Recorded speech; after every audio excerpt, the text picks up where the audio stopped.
What's good with a clapback gang? What's good, quiet gang? So it looks like that they have a 10th person that broke out of jail out of the 10 inmates that escaped, from prison and got away. But they ended up catching like 9 of them, and one of them they couldn't catch. He was on the loose for a long time. Couldn't find him, didn't know where he was at, nothing like that.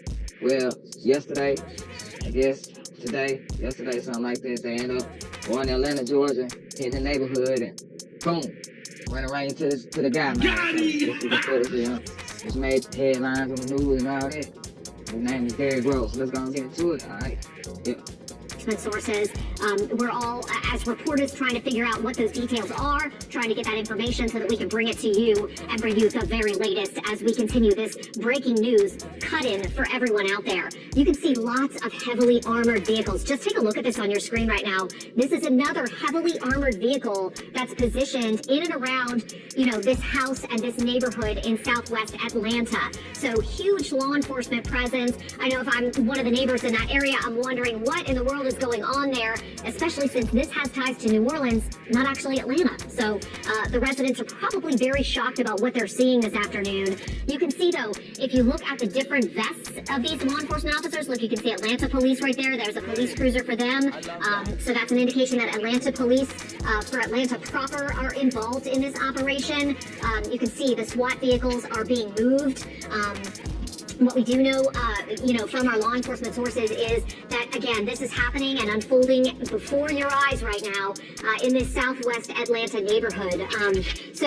What we do have some new information coming in. Mike McDaniel is joining me here in the studio. We're going to continue to look at this live picture. But, Mike, just tell us what we have new information-wise in terms of what's going on there in Atlanta. Yeah, so in regards to some of the sources, they did tell us that he was walked out in handcuffs. And it does tell us apparently he is in good condition, considering everything that's going on. You had all the gassing going on. You had him surrounded, barricaded, whatever the case may have been. So he seems to be fine as opposed to being walked out in handcuffs. We have gotten a statement from the District Attorney Jason Williams here in the Orleans Parish. I'm going to read that for you here.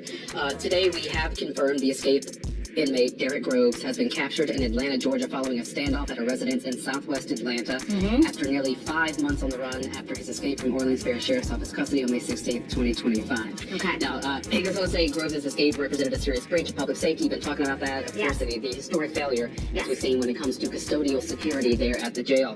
His capture brings a long-awaited calm to victims, their families, the witnesses who testified, the assistant district attorneys who prosecuted him, and the people of New Orleans who were rightly concerned that a convicted violent offender had escaped so easily and evaded justice for so long. And that brings another section to the fold here is the people who were the victims.